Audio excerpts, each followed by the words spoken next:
que a gente precisa para a gente ser feliz? Nós falamos o tempo todo sobre essa tal felicidade. Nós acompanhamos o tempo todo as pessoas na tentativa de serem felizes.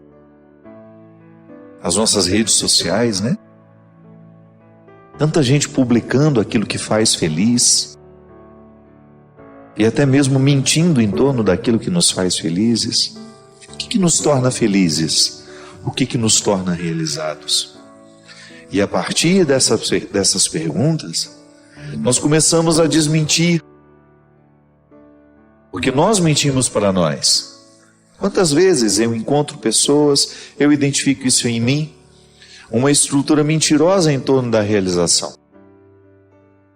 Fingimos que estamos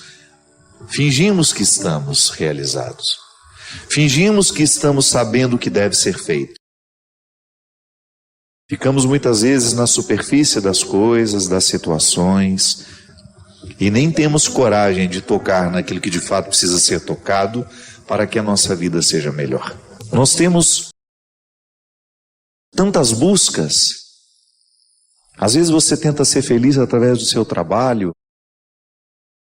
Sim, trabalha porque você quer conquistar alguma coisa que lhe faça feliz. Namora. Tenta ser feliz através desse namoro, ou já se casou, tenta ser feliz neste casamento. Essa vida é tão curta, né? Para que a gente desperdice a oportunidade de sermos homens e mulheres realizados, realizadas, felizes. Porque esse é o desejo de Deus para nós. Conversão é isso. É você identificar se na estrutura da sua vida hoje existe alguma coisa que esteja sendo um obstáculo à sua realização humana.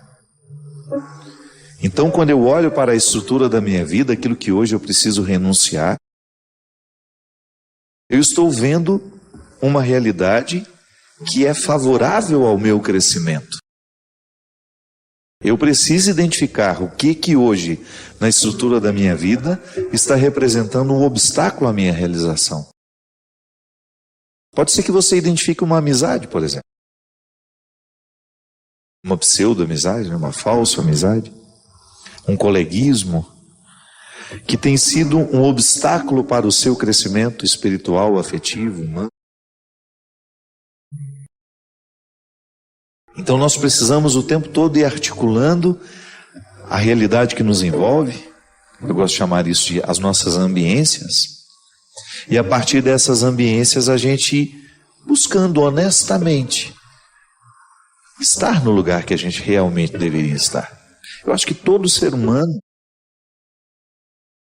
ainda que não esteja muito consciente disso, está sempre tentando ser feliz, até quando erra. Até quando nós erramos, nós estamos de alguma forma tentando ser felizes. Pode ser que você esteja sob a influência de uma pessoa que não lhe quer bem, que esteja lhe viciando naquilo que lhe destrói, ou que esteja lhe retirando de um contexto de fidelidade a si mesmo. Sim, nós podemos muitas vezes ficar viciados em pessoas que nos fazem mal. E de repente o inimigo vai minando as nossas coragens, as nossas disposições, e a gente vai se afastando do caminho que Deus quer para nós. Volto a dizer que é um caminho de realização, é um caminho de felicidade. Deus não quer o nosso sofrimento. A gente sofre porque nós somos humanos. Faz parte da nossa condição. Mas é muito mesquinho a gente ficar pensando que Deus ficou mandando aqueles sofrimentos para nós. Não. Ele não precisa mandar. Os sofrimentos estão estão no caminho de todo aquele que quer viver bem. Da mesma forma como Ele também não pode nos livrar desses sofrimentos, porque faz parte da vida. Faz parte da vida sofrer. O que Ele nos assegura é a sua presença. Então requer muita honestidade intelectual. Nós estamos falando aqui de colocar a inteligência para funcionar. O que hoje na estrutura da minha vida é um obstáculo à minha realização humana? Você já me escutou falar aqui sobre realização humana? Que é justamente essa adequação que nós fazemos de tudo aquilo que nós podemos e não podemos. Sim, porque um ser humano realizado é aquele que já tomou conhecimento de tudo que pode e de tudo que não pode. E a partir deste poder e não poder, cria-se um espaço de satisfação.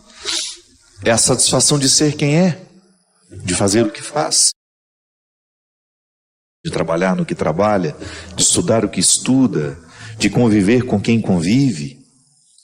E nem sempre nós conseguimos, dentro desta realização, fazer somente aquilo que nos agrada.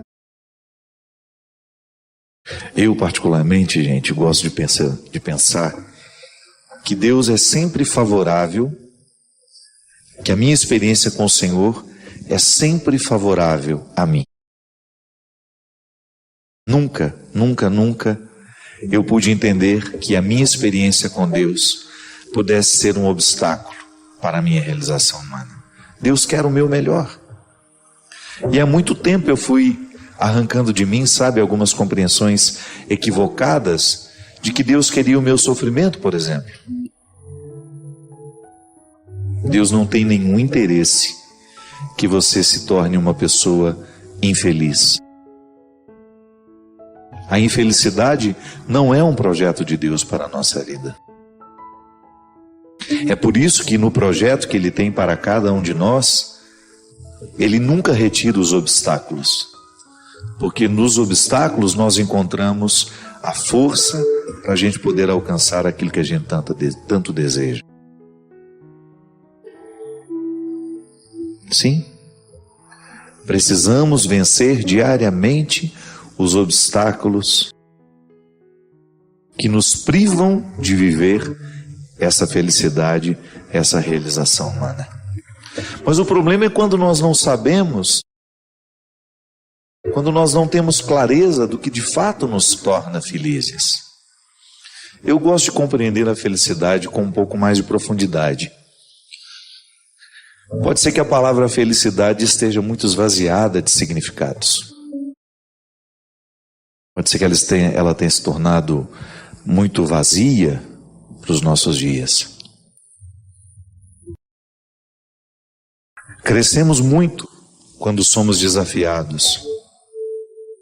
Muito mais do que quando somos bajulados. Quando nós aceitamos a provocação da própria vida. Sabe como que a vida nos provoca? Com o nosso mal-estar. Por isso que é tão perigoso tomar remédio para a tristeza. A não ser que tenha diagnosticado uma depressão química em você. E aí, minha gente, nunca é tarde para a gente poder mexer na estrutura da nossa vida, mudar os rumos. Da mesma forma como Jesus não teve medo de mudar a vida de quem passava por ele. Porque Jesus sabia de tudo isso com muito mais profundidade do que nós sabemos hoje. Quanta gente fica curada quando desiste de um emprego, por exemplo. Quando abre mão daquele emprego para ir ganhar menos, mas trabalhar em algo que se gosta. Quanta gente termina o seu conflito quando termina um relacionamento. Ah, mas sofre, mas pelo menos está sofrendo para curar. Sim, mas geralmente quando as tristezas chegam e a gente entorpece com um comprimido, a gente perdeu a feliz oportunidade de descobrir o que nos incomodava. E aí a gente não muda o que incomoda. Você só vai jogando comprimidos sobre a sua tristeza. E por isso não resolve. Apenas vai passando de um dia para o outro, jogando o conflito para frente, quando na verdade o que resolveria e que retiraria a necessidade do comprimido é um enfrentamento. Uma mudança das peças do tabuleiro. Quantas pessoas resolvem suas tristezas, suas angústias, quando são capazes de colocar as pessoas nos lugares certos? Quando você blinda o seu coração, para que ele não seja alvo do desamor do outro. Quantas pessoas melhoram, se curam, quando são capazes de trancar uma matrícula na faculdade e dizer, não é isso que eu quero para mim. Eu me lembro que uma vez eu encontrei uma menina que estava fazendo a faculdade para agradar a mãe. E ela me falou isso, ela teve coragem de dizer. Perguntei para ela, o que você estuda? Ela falou, arquitetura. E você gosta de arquitetura? Ela, não, eu estou fazendo porque minha mãe quer que eu faça. E eu achei aquilo muito cruel, né?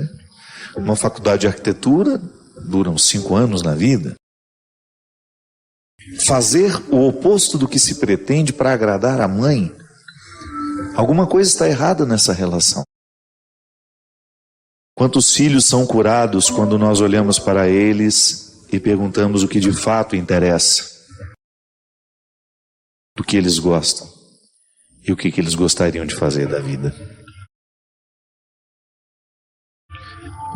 E você também cresce quando é algo que você não quer que seja, e você, num exercício de amor, é capaz de querer entender o que o outro gosta tanto. A estabilidade pode representar uma coisa boa na cabeça dos nossos pais, que querem nos ver estabilizados. É natural que você queira seu filho estabilizado. Mas essa estabilidade, se custar a alegria dele, vale a pena? Se chegar a essa estabilidade, vai precisar matar todos os sonhos que tem dentro de si, é justo? Da mesma forma como eu vi muitas pessoas cursarem direito porque o pai era advogado e seguiram a tradição mesmo que aquilo não realizasse.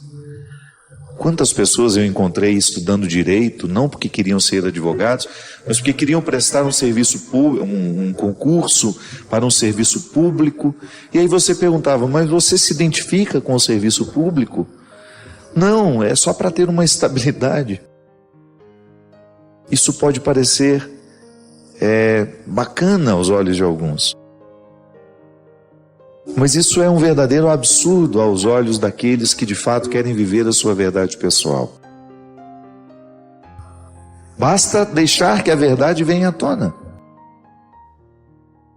Às vezes você, na ânsia de fazer seu filho obedecer, você dita uma regra que não passa pelo ouvir com ele.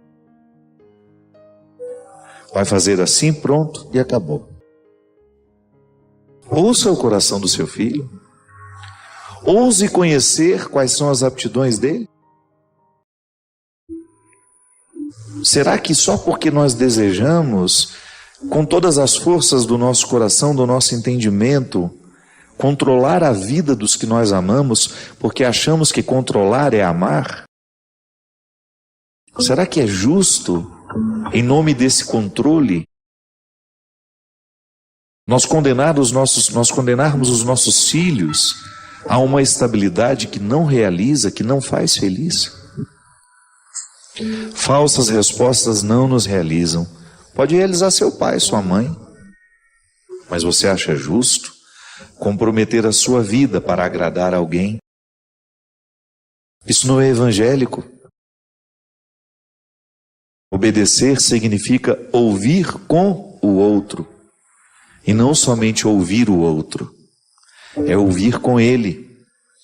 E pode ser que aquela parte que precisa obedecer, no momento em que escuta com aquele que está propondo o que deve ser obedecido, chegue à conclusão de que o esclarecimento, a lucidez, esteja na parte mais frágil. Seremos autoridades mais qualificadas se nós desenvolvemos ou aguçamos a nossa sensibilidade para ouvir com o outro o que precisa ser escutado. Da mesma forma como eu também não tenho como viver as minhas perguntas na solidão. Eu estou sempre ouvindo com alguém ao meu lado. Saímos do nosso mundo, ferimos aquilo que estamos acostumados, para dar um passo com o outro, sempre de mãos dadas. Porque nunca erramos, minha gente, quando vamos de mãos dadas. Nunca erramos quando seguramos na mão daqueles que nós amamos. Não é justo você impor a ele um fardo que Deus não impõe. Deus colocou nele um jeito de ser, uma forma de viver, de pensar, de sentir. É necessário que a gente tenha respeito pelo outro, que caminhe com ele. Claro, eu não estou dizendo para você abrir mão da autoridade que você tem, pelo contrário. A verdadeira autoridade é aquela que nos faz ouvir com o outro. É aquela que nos faz pensar com o outro, sentir com o outro. Seremos melhor, bem melhor. Uma autoridade bem melhor.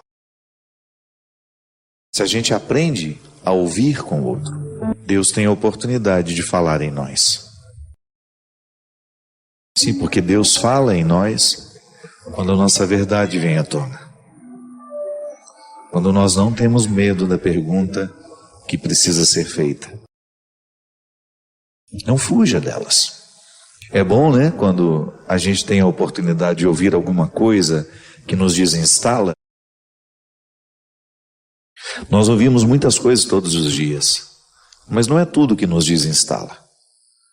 De repente você percebe que aquela palavra, ela se encaixa dentro de você e começa a provocar uma boa desordem. Essa é a revolução que o verbo pode fazer na nossa vida. Sim, porque a mesmice da vida é justamente a gente ficar no mesmo cômodo o tempo todo. Pode ser que a gente se acostume a alguns cômodos da nossa vida e a gente passe uma vida inteira ali, acreditando que a nossa casa consiste naqueles cômodos. Na vida emocional é assim, na vida intelectual. Nós vamos saindo da nossa zona de conforto e nós vamos, neste intervalo, vivendo o desinstalo, esse desinstalar, a desinstalação, que é tão positiva na vida de quem quer crescer. Então, uma pergunta bem feita, na hora certa, tem o poder de reorientar os caminhos da gente. Retira-nos da mesmice. Faz com que nós tenhamos condições de entrar nos cômodos que até então nós não estávamos acostumados a visitar. Vai viver o que você precisa viver. Não perca tempo com conflitos que não são seus. Tenha coragem de entrar nos quartos da sua casa, da sua vida, e descubra quais são as perguntas que hoje precisam ser feitas para que a sua vida tenha qualidade. Não tenha medo dos questionamentos. Muito melhor que conviver com falsas respostas é a gente ter a pergunta certa. Eu particularmente gosto de ir atrás de palavras que me desinstalem. Eu estou sempre com um livro, porque o livro é uma oportunidade que eu tenho de ser desinstalado.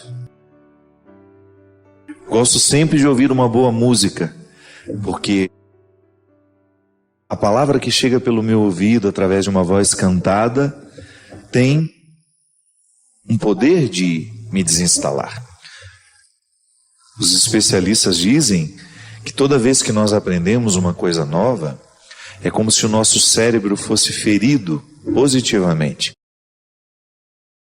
E o conhecimento, ele se estabelece à medida em que nós vamos ferindo, que nós vamos criando novas sinapses, né? Nós vamos criando dentro do nosso cérebro uma estrutura que vai nos levando a ir adiante, naquela reflexão, naquele conhecimento. Eu me recordo que, como professor, o grande desafio era desinstalar aqueles que já achavam que já sabiam.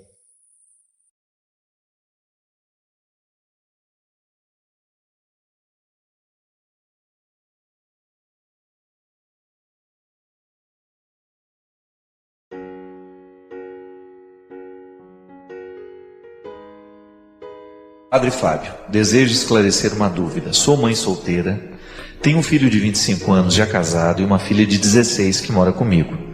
Quero saber o que é família para a igreja, pois alguns religiosos com quem conversei me disseram que não constituo família por não ser casada.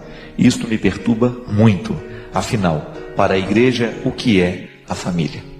Família, minha amiga, é sempre um grupo de pessoas, seja ele constituído de 2, de 3, que estejam vivendo em consonância com a palavra de Jesus. O resto pode ser fórmula pronta que beira a hipocrisia. O que é uma família verdadeira? Eu não tenho o direito de dizer que você não é família. Sabe por quê? Eu não conheço a sua vida, eu não conheço a sua relação com seus filhos. E não é porque você ficou solteira com esses 2 filhos que eu vou retirar de você o título de família. Imagina! Que hipocrisia da minha parte, porque eu vejo aí homem casado com mulher, pai de filhos, e que eles não são família coisa nenhuma, porque vivem numa traição constante, vivem no adultério o tempo todo.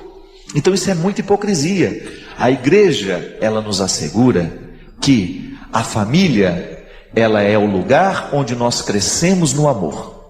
O resto é invenção nossa.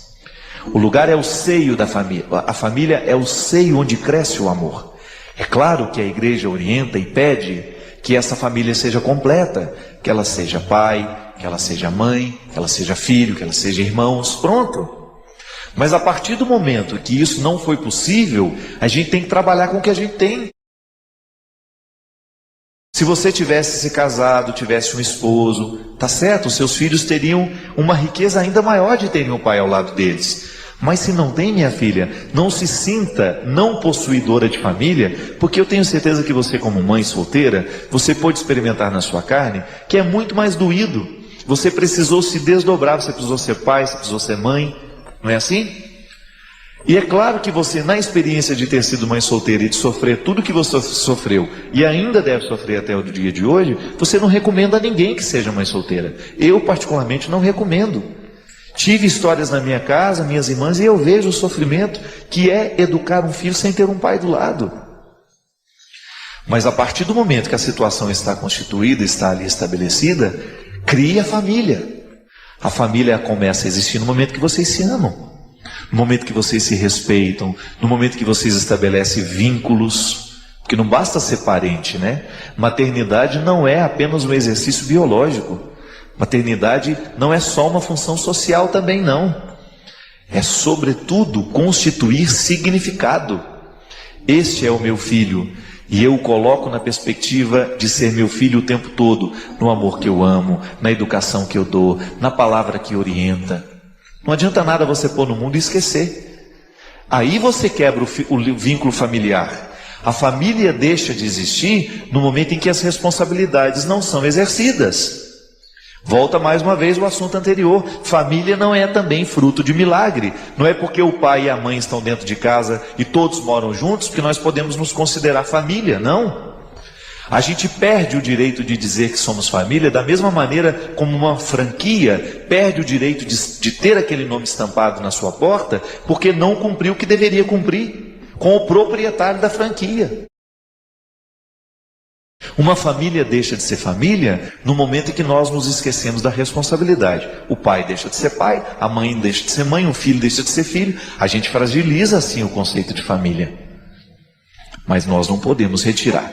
Se o lar tem amor, tem carinho, se ele tem responsabilidade, ainda que não tenha um pai ali dentro, que seja só uma mãe, como é que fica então a história das viúvas? As mulheres que perderam seus maridos, elas deixaram de ser família por causa disso? Não.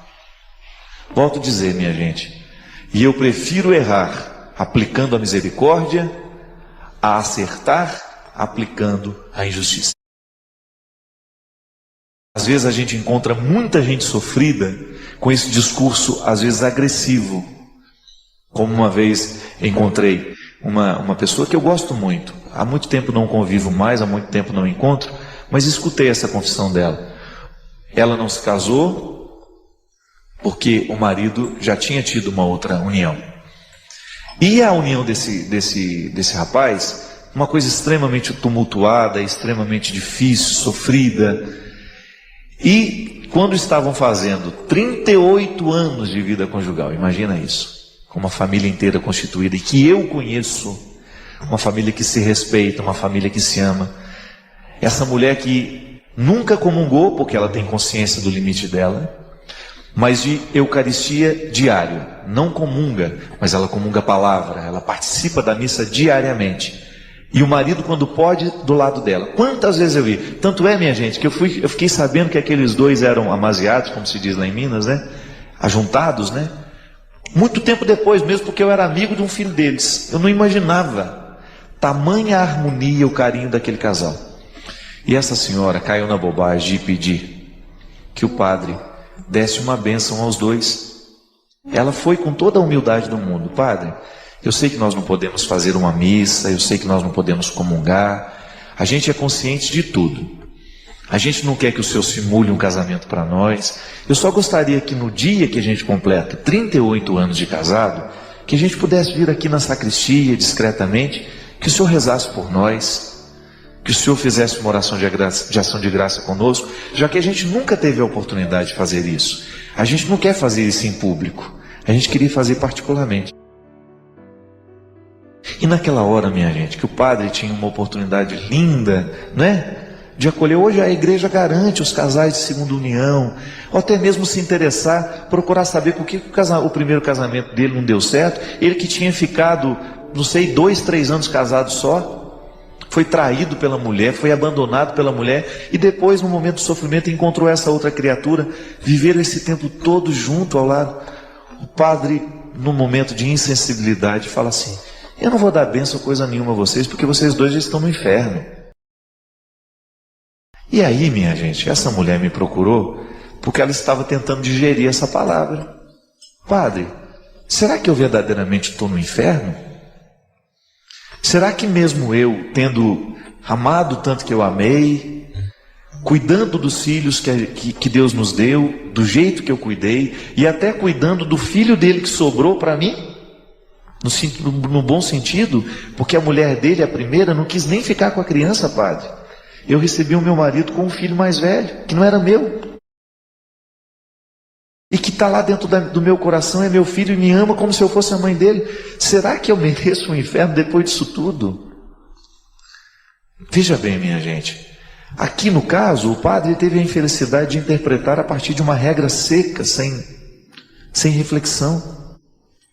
Porque a igreja é tão sábia, porque ela tem uma regra para todos, mas ela me permite, no exercício da minha responsabilidade ministerial, aconselhar do melhor jeito possível, porque a igreja não quer perder as pessoas. Às vezes um discurso ou outro, mal feito, mal intencionado, sabe? Às vezes até na ingenuidade, no desconhecimento, fere profundamente uma pessoa como essa. Eu não tenho coragem de dizer que você está no inferno, eu disse para ela. Muito pelo contrário. Que o que eu vejo na sua casa é um contexto de harmonia, um contexto de respeito, é um contexto de fidelidade. Eu não posso acreditar que por causa de um detalhe lá há 38 anos atrás, Deus venha considerar tudo errado que vocês viveram. Também não estou dizendo que você está livre de ter que prestar conta da sua opção, não estou. Mas eu não creio, e definitivamente eu não tenho inteligência para isso, acreditar que Deus possa considerar-nos a partir de uma regra aplicada com frieza e calculismo. Então nós estamos sendo hipócritas.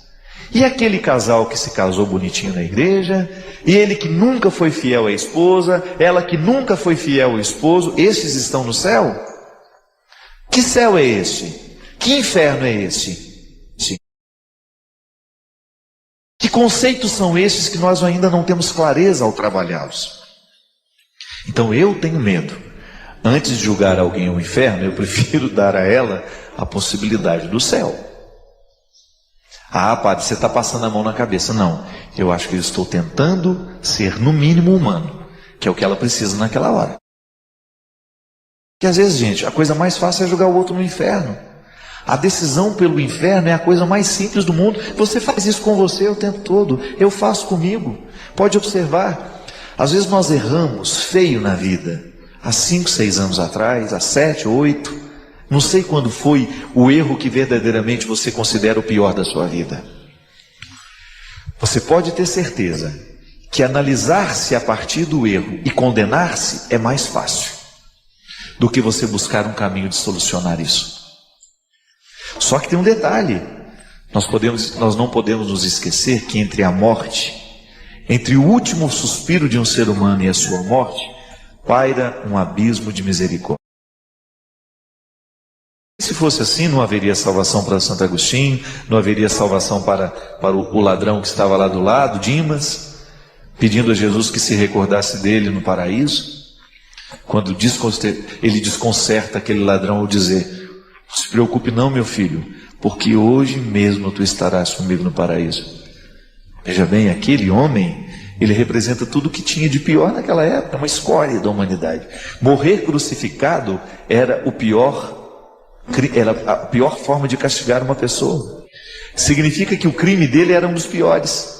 Estava ali, sendo salvo pelo olhar de Jesus no último momento. Esse é o Cristo que nós acreditamos, esse é o Cristo que nós anunciamos. Como é que eu vou lidar o inferno se eu sei que para o Cristo ainda sempre existe uma solução? Senão não é boa nova, senão não é boa notícia coisa nenhuma.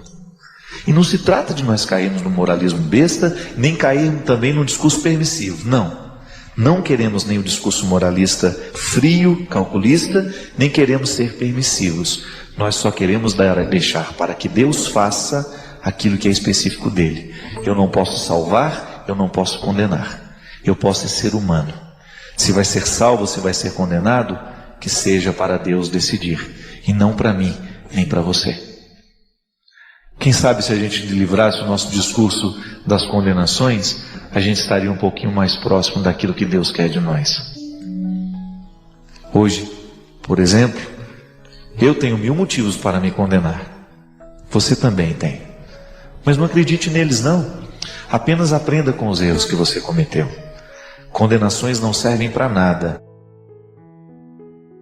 O que pode melhorar a nossa vida é a gente olhar para o erro cometido, com ele aprender, superar e modificar o nosso jeito de ser. É isso que eu desejo a você. Que a bênção do coração de Jesus seja derramada sobre o nosso coração, sobre a nossa vida, a ponto de nos entusiasmar para mudar o que precisa ser mudado dentro de nós e a gente se livrar de toda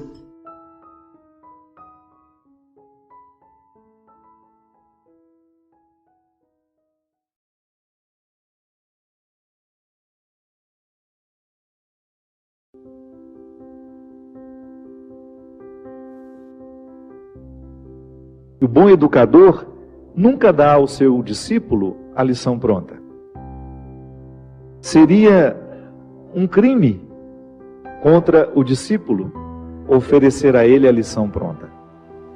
O mestre dá a certeza de sua presença para retirar alguma dúvida, para poder ajudar a dissolver aquilo que está atrapalhando e prejudicando o aprendizado. Mas em alguns momentos o discípulo terá de conviver com a sua solidão. O mestre se cala e se recusa a dar a resposta que nós tanto buscamos. Não é assim na vida? Há respostas que Deus só pode nos responder através do silêncio dele. Isso é mão de Deus também nos sustentando. Que às vezes a gente tem a ilusão, e isso é fruto de uma visão ingênua. Infelizmente, o discurso religioso ao longo da nossa vida pode nos colocar visões ingênuas de que Deus vai fazer tudo por nós, de que Deus faz isso, de que Deus faz aquilo. Tá certo? Nós temos o direito de acreditar na proteção divina. Mas nós não estamos desobrigados de fazer a nossa parte. Porque é uma questão de sabedoria, de maturidade. O pai faz isso com o filho, a mãe faz isso com o filho. O amor não pode nos fazer pensar, o amor que a gente sabe que Deus tem por nós, não pode nos fazer pensar de que Ele fará tudo. Gosto muito dessa expressão. Nós só temos o direito de esperar pelo impossível depois que a gente fez tudo o que nos foi possível. Então Deus nos protege? Sim. Mas Ele também pede que eu faça a minha parte nessa proteção. Eu rezo a Deus pela minha vida, peço para que Ele me dê saúde, mas preciso fazer da minha parte para que essa saúde seja uma realidade na minha vida, não é? O cuidado que eu tenho comigo é uma expressão dessa minha parte, do milagre que eu preciso realizar diariamente. Então, às vezes eu identifico a mão de Deus estando presente na minha história, mas não me segurando como eu acho que segura. Sim, alguns desamparos são importantes demais no nosso processo humano. Seria muito interessante se a gente aprendesse isso desde o berço, mas infelizmente não. Então nunca é tarde para a gente aprender. A desproteção que às vezes nós sentimos na vida também é a mão de Deus, porque aquele que ama desprotege. Para que você fique exposto àquilo que você precisa viver e experimentar, sozinho. A presença dele sempre nos olhando, sempre nos orientando. Porque isso é muito interessante. Quanto mais a gente cresce, quanto mais a gente amadurece na nossa experiência com Deus, maior é a capacidade que a gente tem de ouvir e compreender a voz dele na nossa história. Então, Deus me protege assim, mesmo quando ele está distante. Sabe? Não é que ele fica distante, é que nós nos sentimos por causa das situações da vida. O contexto desfavorece perceber essa presença intensa na nossa vida. Então, aquele momento de desconsolo, meu Deus, parece que eu estou abandonado pelo Senhor. Não é não. Esse desconsolo faz parte dessa proteção dele na nossa vida. Porque quem ama sabe muito bem que o amor também precisa passar pela dura experiência da desproteção. Porque excesso de amor desprotege. Não é assim que funciona?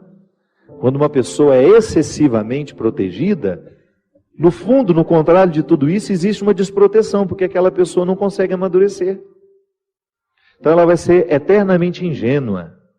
Vai ficar eternamente acreditando que ela está dentro de um conto de fadas. E a vida não é um conto de fadas. Então acreditar na proteção de Deus não nos dá o direito de pensar que Deus fará tudo por nós, que caminhará por nós. Não.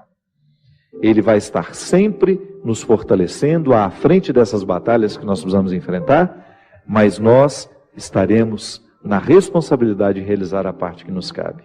Foi assim com Moisés. Essa música cita Moisés, né? Foi essa mão que ajudou Moisés a dividir o mar em dois. Há nessa passagem uma riqueza muito grande que está em Êxodo. Quando Moisés está apavorado, porque ele retirou o povo do Egito e saiu na direção dessa terra protegida. Protegida não, prometida. Está vendo? Que também é um pouco protegida, né?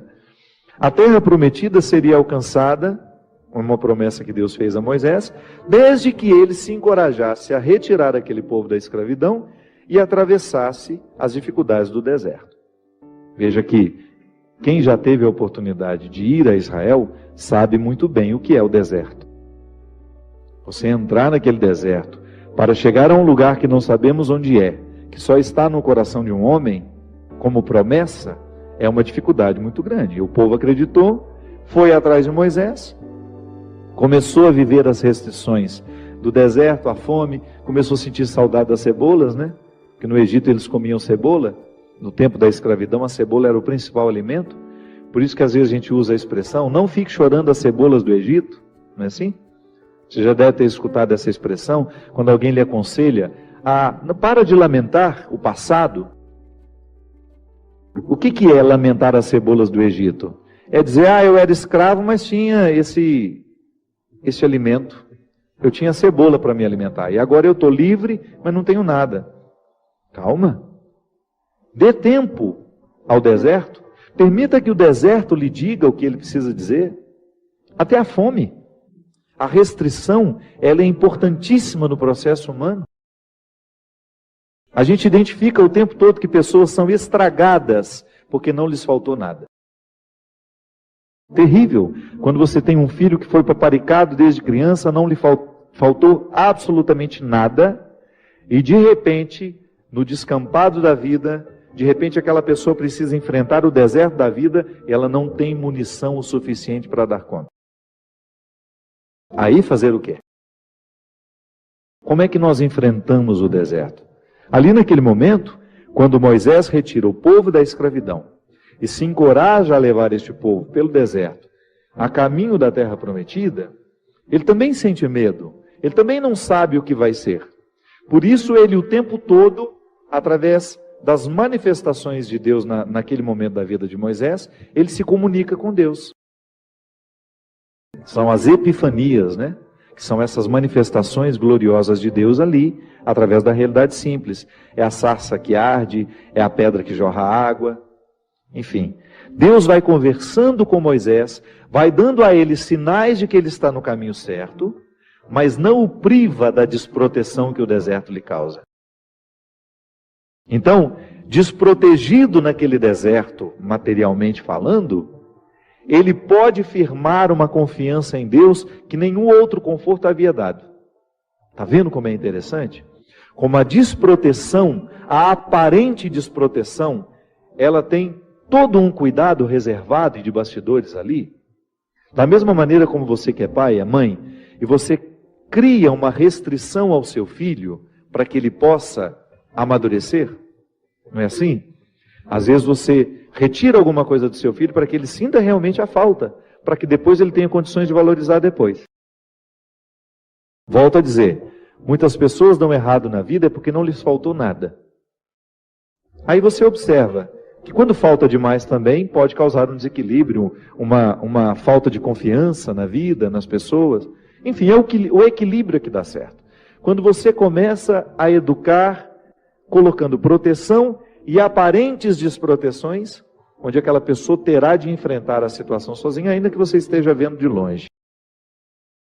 Eu enfrentei situações na minha vida extremamente difíceis, que não bastava o outro dizer, eu estou aqui.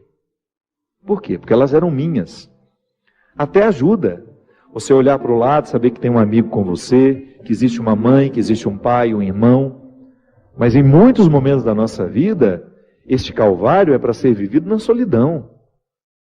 É quando eu preciso viver essa sensação de estar desprotegido, da mesma maneira como Moisés viveu, ao pisar os desconfortos do deserto, ao enfrentar aqueles desconfortos, ele compreendeu o que é a condição humana.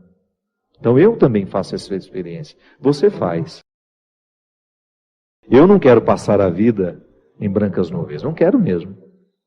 E é por isso que desde muito menino, quando a vida me era difícil, eu encontrava alguma coisa naquele desconforto que me fazia pensar mais alto, que me fazia pensar além.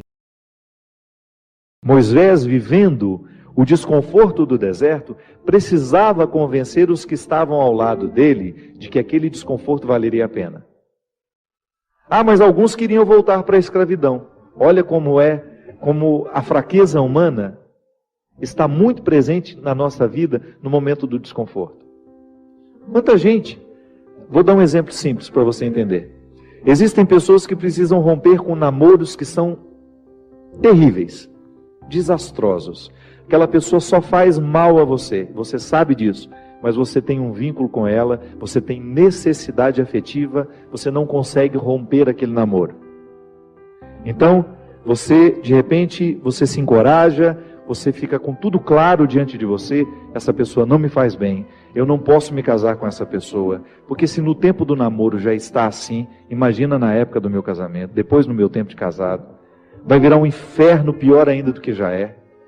Aí você se encoraja, motivado por pessoas que estão ao seu lado, a romper. Aí é terrível no dia que você rompe. O sofrimento é cruel dentro de você. Parece que você nunca mais vai se recuperar, que você só pensa naquela pessoa. Por quê? Porque apesar dela te fazer tão mal, você tem um vínculo doentio com ela, de dependência afetiva. Você sabe que ela te faz mal, mas você não sabe viver sem ela. Aí você começa a dar passos. A primeira semana é horrível. Você sofre, você chora, você não pode ouvir a música, você não pode sentir o cheiro, você não pode ver aquele pedacinho de não sei o que ele esqueceu lá na sua casa, que tudo aquilo é terrível. Mas de repente você começa a dar passos de libertação. É como se você estivesse andando na direção de uma terra que só vai te fazer bem. E um mês depois aquele sofrimento ficou melhor, 2 meses depois aquele sofrimento melhor, e de repente você não está nem mais lembrando. Claro que ainda existe ali um vínculo silencioso sendo desarmado, Porque a dependência afetiva, ela não morre da noite para o dia. A gente precisa, é como se você fosse sufocando uma célula cancerosa com o processo da quimioterapia, sabe? Que você vai retirando a vida da célula cancerosa, que é a célula que nos mata.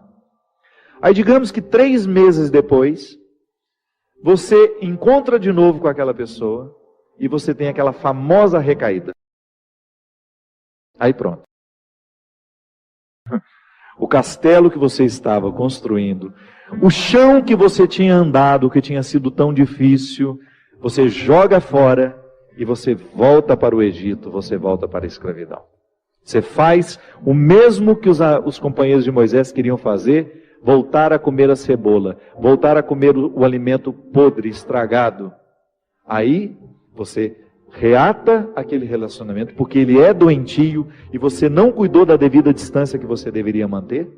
Porque quando você tem essa dependência afetiva, você tem que estabelecer a distância, porque senão você não se cura.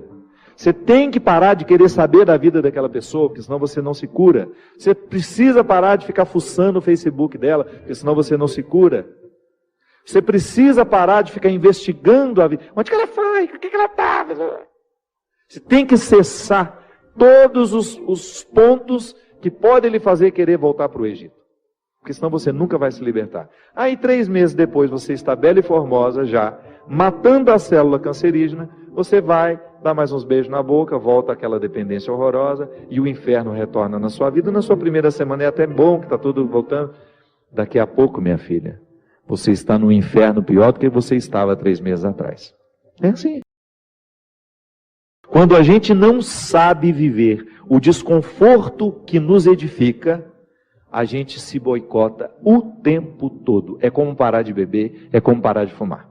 Você fica sem fumar 1 ano e você comemora porque você parou de jogar aquela toxina cancerígena no seu organismo e de repente você vai lá e acende um cigarro de bobeira e aquele vício volta como se fosse um monstro capaz de te comer inteiro. Pronto.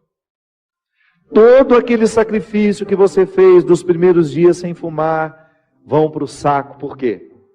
Todo aquele sacrifício vai para o saco. Por quê? Porque você não foi capaz de viver o desconforto de renunciar. Minha gente, é impressionante como essa mão de Deus nos auxilia assim. Nos fazendo conscientes do que nós precisamos romper na nossa vida.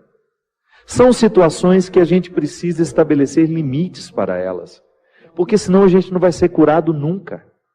A gente vai ficar eternamente doente na fila dos necessitados, chorando e mendigando um pãozinho de bondade do outro, um pãozinho de afeto do outro. Pelo amor de Deus, nós não fomos feitos para isso. Nós não fomos feitos para ficar arrastando dependentes afetivamente dos outros. A gente foi feito para amar. E o amor só tem sentido na nossa vida se for para nos edificar, se for para nos ajudar a atravessar o desconforto do deserto. Caso contrário, ele não faz sentido. Esse pseudo-amor, esse falso amor que às vezes a gente diz sentir um pelo outro, que não nos ajuda nos desconfortos do deserto. Eu preciso viver os meus desertos, você precisa viver os seus. E os verdadeiros amigos são aqueles que reconhecem os desertos que o outro precisa passar e fala, isso mesmo. Vamos passar por esse deserto porque você precisa dele. Agora, a Poliana, ela quer aquela vida feliz, ordenada. Lembra daquela personagem? A Poliana, onde tudo era o jogo do contente, né? Para com isso. Assassine esse instinto infantil que existe dentro de você, que lhe faz ter medo dos desconfortos da vida. O desconforto da vida, quando bem vivido, ele só nos torna melhores. Tira essa máscara de coitadinha que você gruda na sua cara para os outros terem eternamente pena de você. Você só perde tempo na vida assim. Que bobagem!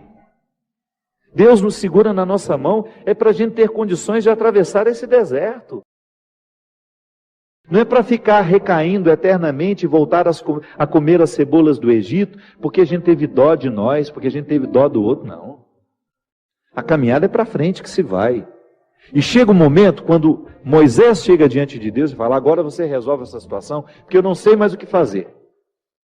Já construíram um bezerro de ouro no meio do caminho, já arrumaram confusão, já estão adorando até outras situações, então nem lembrando que o Senhor existe.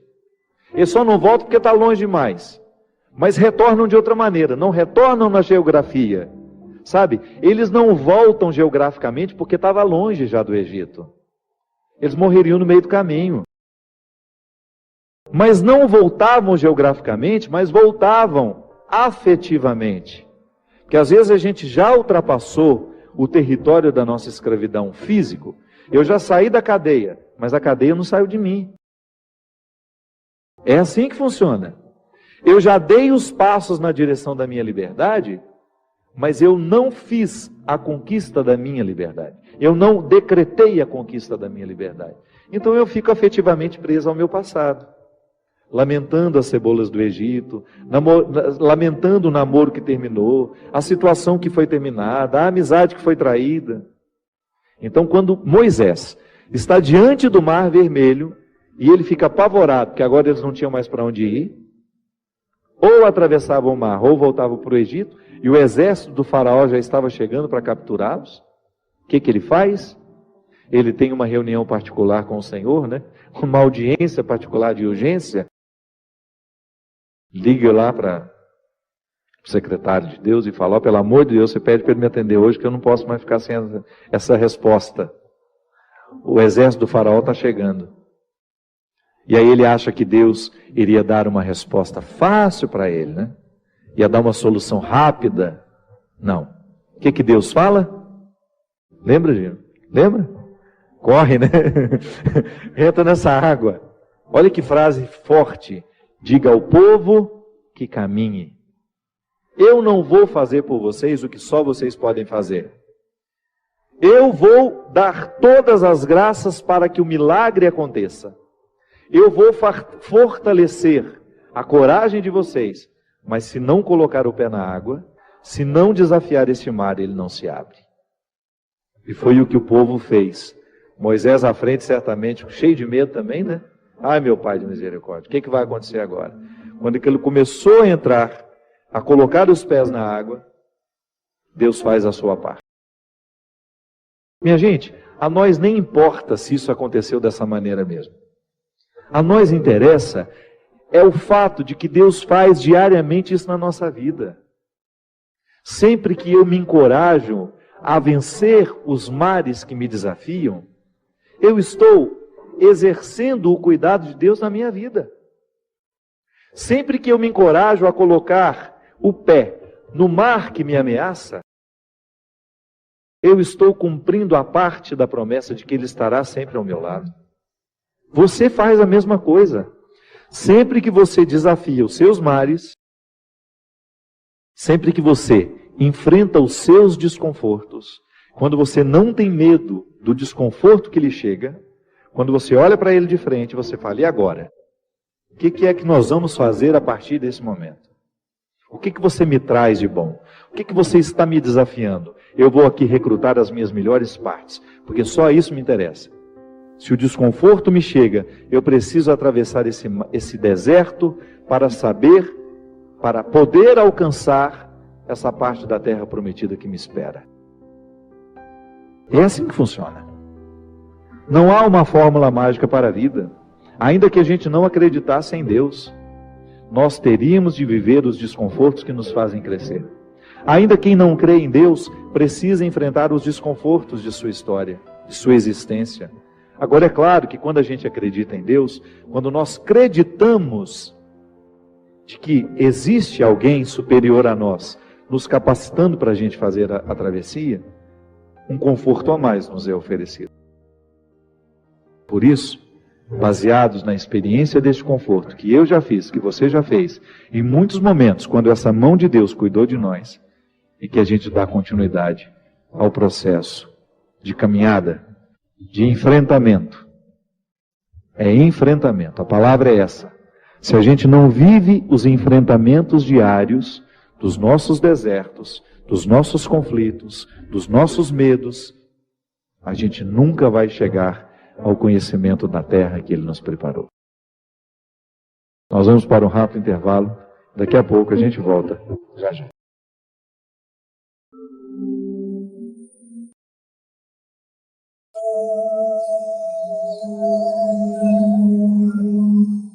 Estamos de volta com o programa Direção Espiritual. Boa noite, Christian. Tudo certíssimo por aí? Eu te cumprimentei hoje? Não. Acho que não, que nós gravamos aqui antes, eu não sei o que eu fiz. É que eu estou velho, ele está sonolento. Se você observar o Christian hoje, inclusive eu vou pedir até que você focalize ele um pouco mais, ele está mais sonolento que o normal hoje. Está quase dormindo.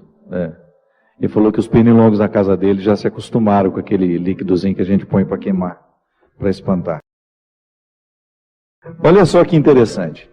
Eu não sabia nem que eu ia falar. Quando eu comecei a cantar a música, eu ia falar da proteção de Deus na nossa vida, mas não sabia que iria desembocar nesse discurso todo da proteção que desprotege, do desconforto da estrada, do deserto, como algo essencial à vida humana, irrenunciável, e que nenhuma visão ingênua religiosa pode nos impedir de compreender a vida assim, né? A dificuldade como um processo natural na nossa vida.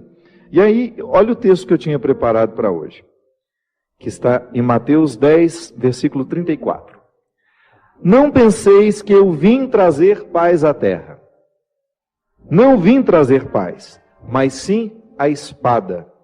De fato, eu vim pôr uma oposição entre o filho e seu pai, a filha e sua mãe, a nora e sua sogra, de maneira especial. Não, brincadeira, não está escrito isso aqui não. E os inimigos serão os próprios familiares. Quem ama pai ou mãe mais do que a mim não é digno de mim. E quem ama filho ou filha mais do que a mim não é digno de mim. Quem não toma a sua cruz e não me segue não é digno de mim. Quem buscar a sua vida vai perdê-la. E quem perder a sua vida por causa de mim, a encontrará.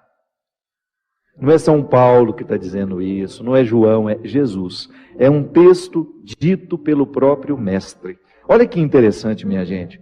Quando você olha, quando você percebe que essa palavra dura de Jesus é para nos ajudar a compreender a crueza da vida mesmo. Ele não veio passar manteiguinha no pão. Ele não veio nos propor moleza. O próprio Cristo nos diz que esta espada que Ele coloca dentro dos nossos relacionamentos é justamente para nos fazer crescer. É para estabelecer bem os papéis. É a experiência do enfrentamento. Que isso a gente vai viver a vida inteira. Não pense você que sua relação com sua mãe é uma relação bonita, que jamais será questionada. Não, não é assim não. A relação mãe e filha, se você não estabelece esse enfrentamento no momento certo, a paz não chega. Porque fica aquele conflito velado. Não é assim? A mesma coisa na nossa relação dentro de casa, quando você percebe que está existindo um conflito que nunca se resolveu, porque as questões nunca foram colocadas para fora. A gente nunca teve coragem de colocar na mesa. Eu me lembro direitinho. O dia que porque o mineiro tem muita dificuldade de estabelecer um embate com a própria mãe. A mãe é um território sagrado que a gente não tem coragem de questionar, né? E eu me lembro que isso é muito cultural. A gente vem de uma família, de uma estrutura cultural matriarcal, onde a mulher tem um poder muito grande. E eu me lembro direitinho quando me chegou essa consciência, e eu falei com a minha mãe: mãe, eu amo tanto a senhora, mas eu sou também capaz de odiá-la. Aí a gente leva aquele susto, não? O filho odiar sua mãe. Não o ódio no sentido de querer matar, jogar pela janela, não é isso não. É no sentido de você rejeitar uma série de aspectos da personalidade dela que estão em você e que você assumiu por uma imposição. Quando você identifica que existem aspectos da sua personalidade que são muito parecidas com a da sua mãe e que você rejeita profundamente aquilo, que você gostaria de ter o direito de se libertar. Então, mãe, a senhora é um território sagrado, mas eu tenho que ter coragem de reconhecer os excessos que a senhora provocou em mim. Aí, minha gente, parece que uma espada corta o coração dos dois, né? mas a ressurreição que vem depois, porque você se desobriga, você começa a ter coragem de estabelecer os confrontos com todo o respeito que a mãe precisa e merece.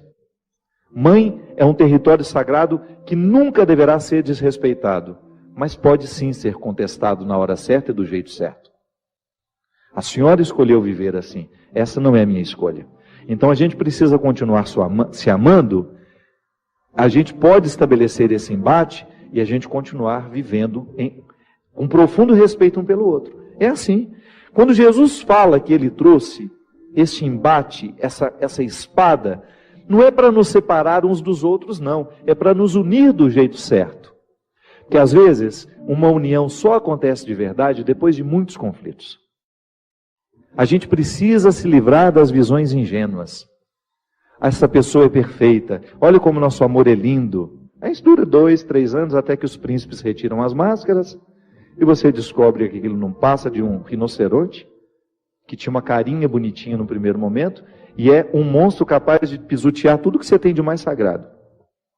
Então, retiramos a visão ingênua dos nossos relacionamentos e aí você começa a ter, de fato, um terreno palpável onde o amor é possível. Sim, pessoas imperfeitas podem sim se amar e estabelecer relacionamentos muito bonitos, muito edificantes, muito interessantes. Ah, mas então eu a partir de agora vou contestar tudo. Não é assim não. Seja sábio. Começa a identificar o que na sua vida precisa ser enfrentamento. Muitas situações não se resolvem é porque a gente não conta para o outro que aquilo nos incomoda. Mas a gente não faz do jeito certo, porque a gente reclama toda hora. Toda hora a gente reclama, a gente grita, mas a gente não faz o enfrentamento. O enfrentamento é quando você marca hora, lugar, senta todo mundo na mesa, ou senta você e seu marido e fala, olha, sabe isso que você está fazendo? Isso não é justo comigo, não é justo com seus filhos, e se você não tomar uma decisão, nós agiremos. É igual ser agredido, né? Tem gente que vai se acostumando com a agressão, vai se acostumando com a agressão, vai sendo agredida a vida inteira e se acostuma com a condição de vítima. Não é assim. Não pode ser assim. A gente tem que problematizar aquilo que na vida está nos agredindo. Que às vezes a agressão não é um tapa, não é um chute, não. É uma palavra, é um olhar, é uma postura, é um jeito de interpretar. Então, se eu interpreto o outro como um eterno território onde eu posso manifestar todas as minhas iras, onde eu posso despejar todos os meus excessos, e ele se acostuma a ser isso, eu estou agredindo de maneira muito cruel, tão cruel quanto dar um tapa. Então, se a gente não rompe se a gente não estabelece o enfrentamento que vai romper esse processo que nos adoece, é bem provável que a gente morra sem ter tido a possibilidade de pisar na terra prometida que nós podemos alcançar. Aí Jesus continua. Quem ama mais o seu pai e a sua mãe do que a mim não é digno de mim. A gente pode, no primeiro momento, pensar que Jesus está carente aqui, né? Ah, ele só quer o amor todo para ele. Não. Isso também é visão ingênua. Vamos superar essas visões ingênuas. Aqui, o amor que Jesus está falando refere-se à capacidade de nós tomarmos tudo que ele nos ensina e colocar isso muito mais importante como aquilo que meu pai e minha mãe me ensinou. Que meu pai e minha mãe, por serem marcados pelo pecado, me ensinam muita coisa errada. Ah, mas me ensina muita coisa errada. Com o próprio exemplo dele dentro de casa. Quantos de nós, você que está me assistindo, pode dizer isso? Quantas coisas erradas na vida você viu dentro da sua casa? Eu não preciso ir muito longe para ver a perdição do mundo. Às vezes está ali dentro, com uma falta de testemunho, com uma falta de honestidade, com uma falta de verdade. Os vícios que nós criticamos tanto tempo, que estão presentes pelo mundo afora, às vezes estão aqui dentro da nossa casa, do nosso lado, sendo promovidos por pessoas que nos amam e dando o exemplo aos filhos que estão crescendo. Os nossos lares precisam de conversão sim, minha gente. Então quando Jesus fala, quem ama mais o seu pai e sua mãe do que a mim, não é digno do meu reino. Por quê? Porque não pode chegar ao reino aquele que não está convencido tocado, modificado pela mente de Cristo. É cristianismo. É a mente de Cristo na minha, é o pensar de Cristo no meu.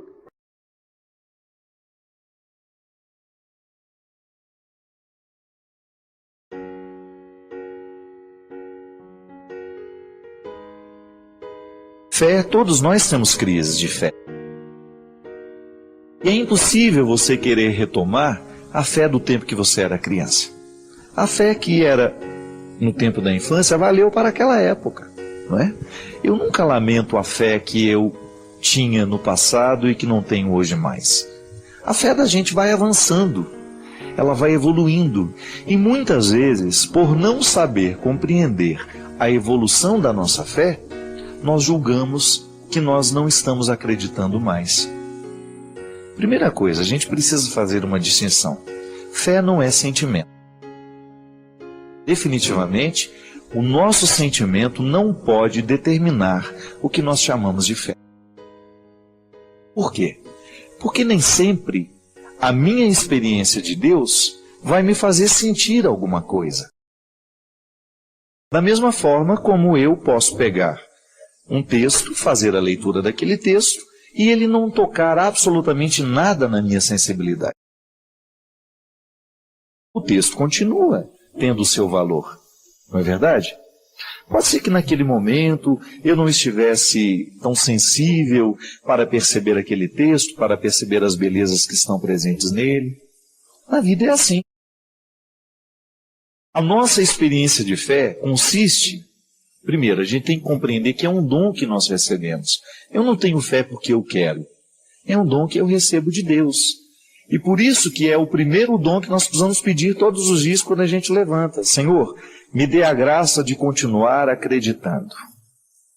E aí nós precisamos compreender que a nossa fé em Deus, ela tem outros desdobramentos. Por exemplo, quando eu acredito em Deus, eu sou convidado também a acreditar na humanidade.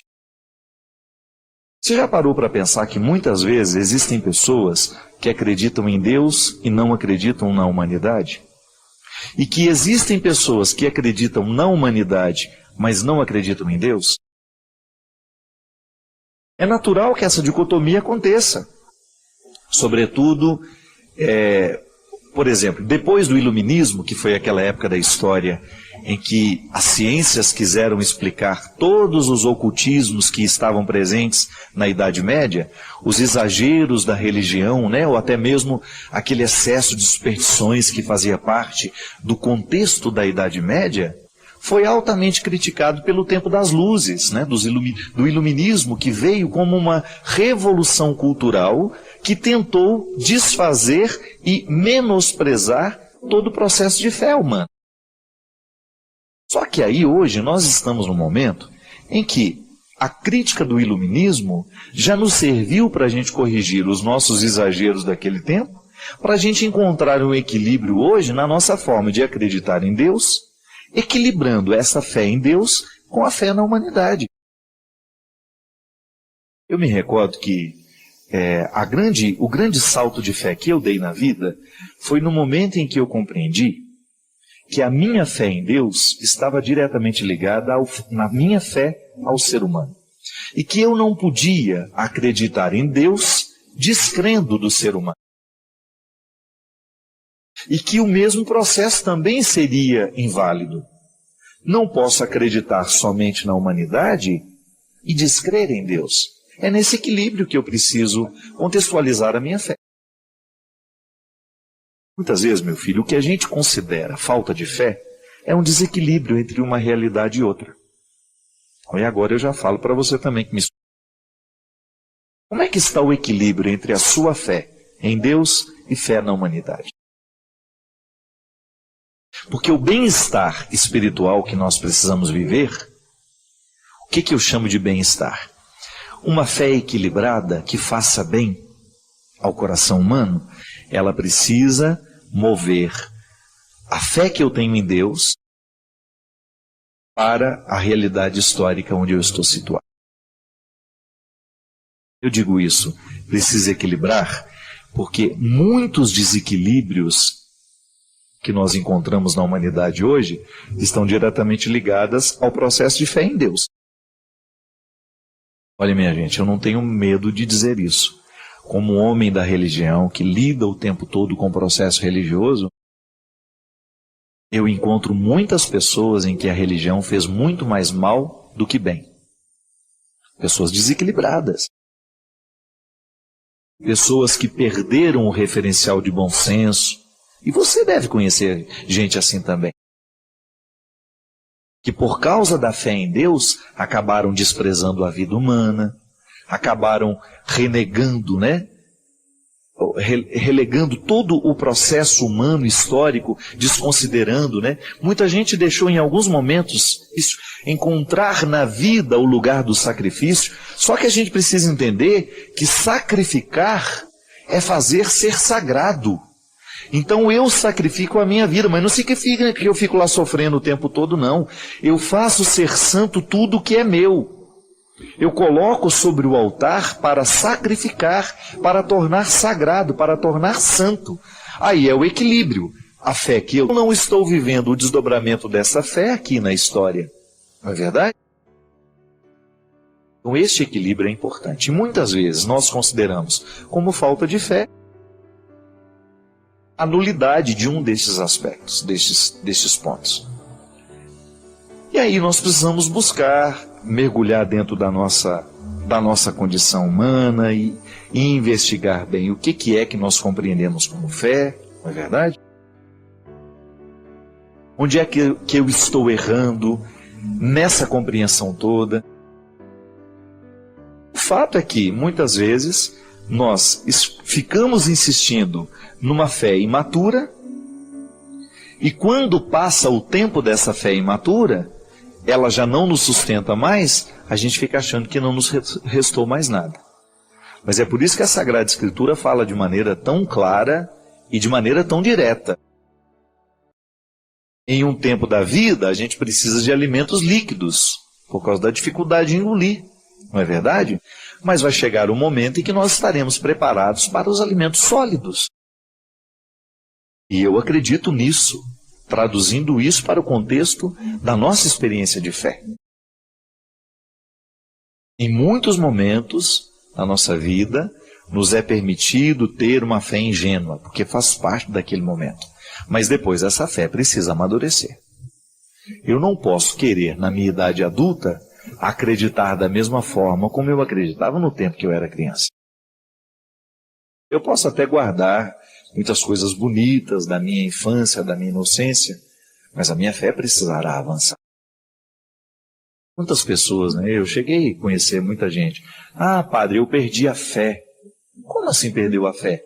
Ah, porque eu fui estudar o que a igreja fez na Idade Média, como a igreja foi cruel, a igreja matou muita gente, a igreja teve a questão da Inquisição. Muita gente perdeu a fé porque estudou na história que a igreja praticou a Inquisição. Tudo bem, um erro histórico. Mas será que a minha fé é tão pequena a ponto de ceder tudo, de acabar, só porque eu estudei uma fragilidade da igreja no tempo da história? Será que a minha fé depende? Será que ela não sabe compreender o processo que avança? Que a igreja já pediu perdão por aqueles erros cometidos, que a igreja não é só divina, ela é também humana, mas que quando eu olho para essas fragilidades humanas, eu não posso esquecer a força do Espírito que está tentando conduzir isso. O Espírito Santo deve ter sofrido muito no momento da Inquisição também, porque ele também certamente não queria aquilo. Mas a compreensão das pessoas que guiavam a igreja naquele momento não era capaz de compreender o que o Espírito estava indicando. Gente, isso acontece com a gente. Quantas vezes nós cometemos um erro porque nos faltou clareza na compreensão do todo, não é verdade?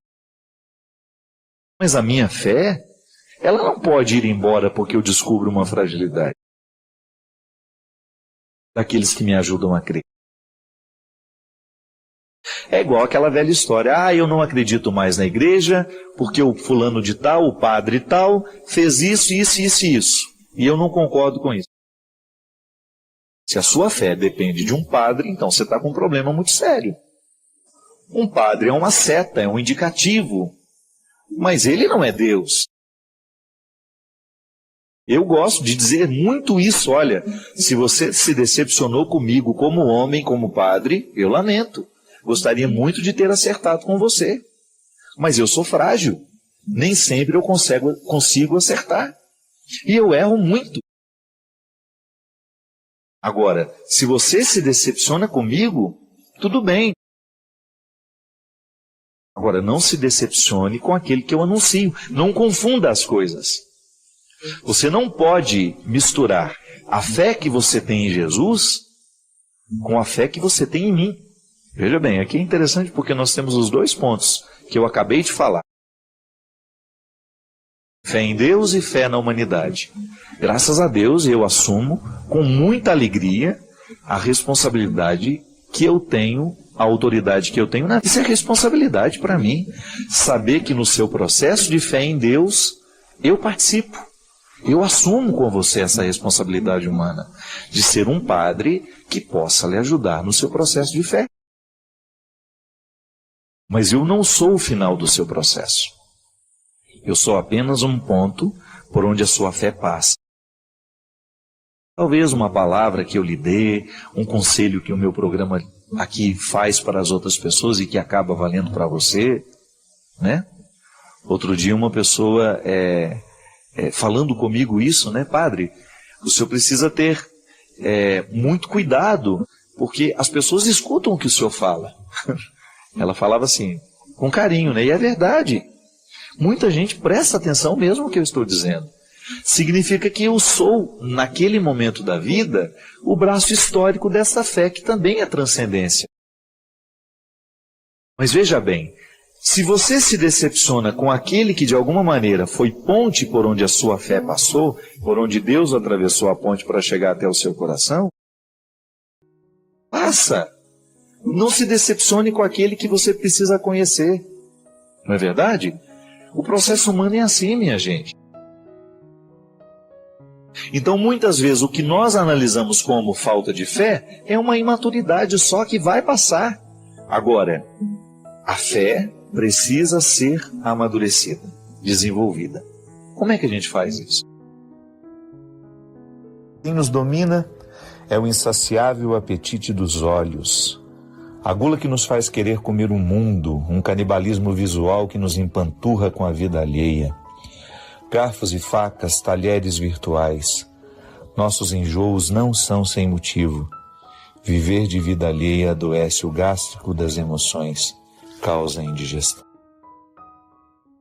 Primeiramente, nós não somos puristas, nós não estamos aqui para fazer um discurso moralista, vamos primeiramente reconhecer a verdade. Sim, a vida alheia sempre vai nos interessar.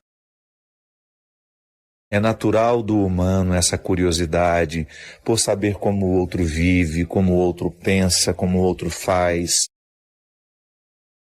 É natural que você tenha uma curiosidade aguçada sobre as pessoas que você admira. A gente, quando vê uma série e gosta da atuação daquele ator, daquela atriz, quando a gente vê um filme, imediatamente a gente quer saber quem é essa pessoa. Aí você passa a seguir nas redes sociais. De alguma forma você quer saciar essa curiosidade. E ela, no primeiro momento, é saudável, é interesse pelo outro. Que bacana o trabalho dele, a gente valoriza, a gente quer ver mais coisas. Mas há um limiar estreito entre o saudável e o doentio, que é quando a vida do outro passa a nos interessar mais do que a nossa. Que é quando nós começamos a construir uma rotina em que a vida do outro é mais pautada do que a nossa realidade. Aí acende-se a luz, ou deveria acender, né? Excesso de vida alheia pode ser sintomas de que nós não estejamos dispostos a olhar a nós. Excesso de vida alheia pode ser um sintoma de que a vida dos outros esteja sendo bem mais interessante do que a nossa. Se não na realidade, mas pelo menos na ilusão. E a maneira mais eficaz de lutar contra tudo isso é qualificando a nossa vida. qualificar a sua vida. Seja você o seu ponto de partida e de chegada. Aí passa pelos outros? Passa. Interessa-se pelos outros? Interessa-se. Inclusive, o interesse deveria girar muito mais em torno do que de bom nós podemos fazer pelos outros. A vida do outro deveria nos interessar assim: o que eu posso passar para agregar? O que eu posso fazer para tornar a vida da pessoa melhor? Aí sim nós estamos no lugar certo. A curiosidade, que é normal, que faz parte de todos nós, com moderação, para que isso não nos ocupe muito mais do que deveria. Desejo do fundo do meu coração que a sua vida seja tão interessante, tão interessante, tão interessante, que lhe reste pouco tempo para preocupar-se com o que está fazendo o outro. Volto a dizer, somente para agregar e fazer bem. Se por acaso você sente que pode fazer bem a alguém, que pode ajudar uma pessoa a ficar melhor, nunca perca essa oportunidade. Mas que não seja um exercício de curiosidade, de dar alimento aos olhos para essa insaciável fome que nós temos de saber de coisas, situações, pessoas que nem nos dizem isso. Final de ano é um tempo de balanço, né? O comércio faz o seu balanço para ver se teve lucro, se teve prejuízo. É também tempo para nós fazermos o nosso balanço. A gente aproveitar a oportunidade da limpeza espiritual que o Advento nos convida e a gente então fazer a nossa reflexão, pensar: será que valeu a pena viver como a gente viveu? Sabe, minha gente, a maior riqueza que nós podemos acumular na vida, a riqueza que verdadeiramente faz diferença, é humana. Ela passa o tempo todo pelos laços, pelos significados. Eu não falo de riqueza humana só desse território aqui, não. Estou falando humanidade. Você saber que hoje você pode acumular uma riqueza que não se esgota, que é o vínculo, que é o laço, a amizade, o amor. Porque isso dá sentido à vida. Pensar que essa riqueza todos nós podemos viver. Ainda que nos falte materialmente alguma coisa, nós podemos nos enriquecer de amor, nós podemos oferecer amor e nós podemos ser pessoas ricas em nossas relações humanas. Nós precisamos pensar ao final de cada ano essa riqueza. Estamos cultivando? Estamos vivendo do jeito certo? Estamos pensando na oportunidade de hoje viver o verdadeiro significado do Natal, construindo riquezas no nosso coração. Será que o nosso coração está sendo ocupado? Será que nós estamos ocupando o nosso tempo, a nossa oportunidade de ser quem a gente é da melhor maneira? Será que hoje, o meu coração, será que ele pode dormir satisfeito com o tanto que ele amou? O que ao longo deste ano eu escolhi guardar no meu coração? Como foi que eu me cultivei? Como foi que eu cultivei os meus laços? Como foi que eu cuidei das pessoas que eu amo? Que eu escolhi viver? Como escolhi viver? O que escolhi fazer?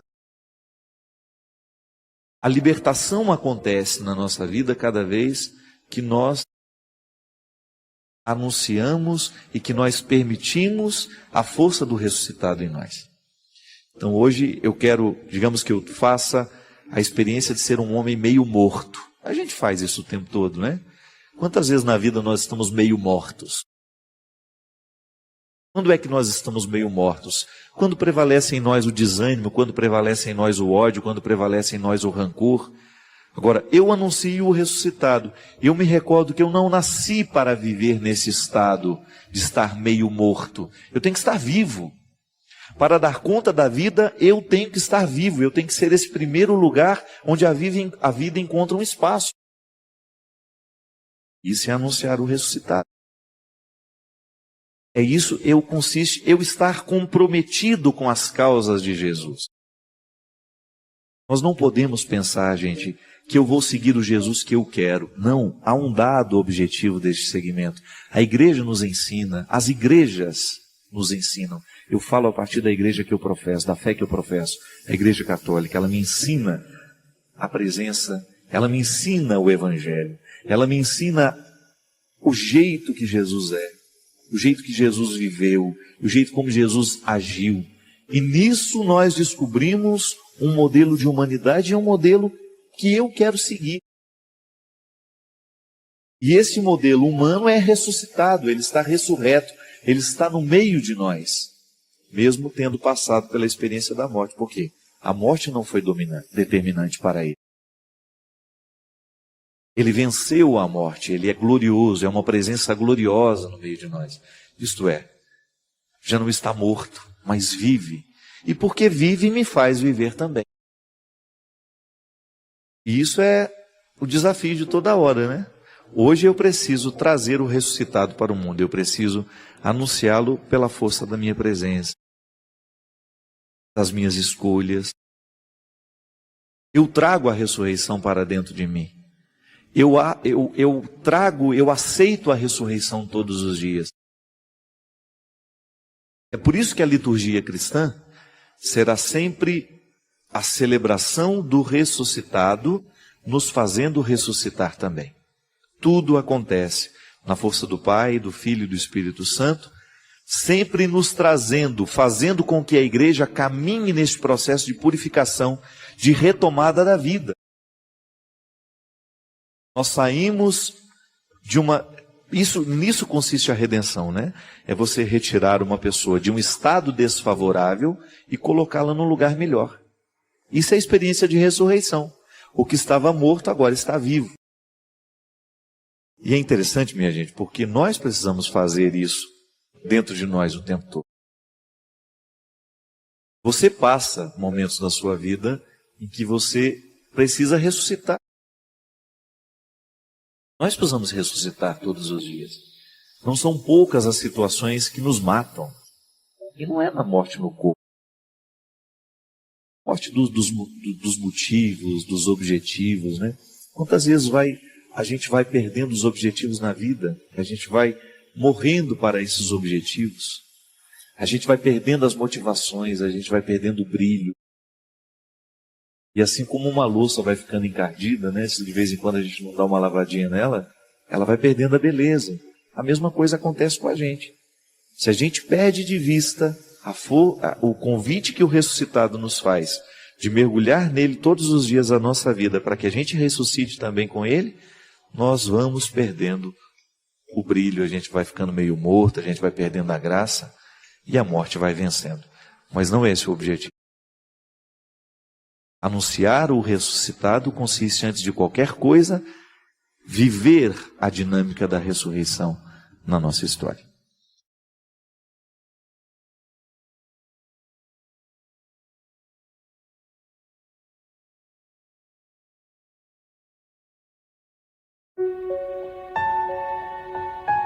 Deixe seu like, inscreva-se e compartilhe para fortalecer o canal. Inscreva seus pedidos de orações nos comentários.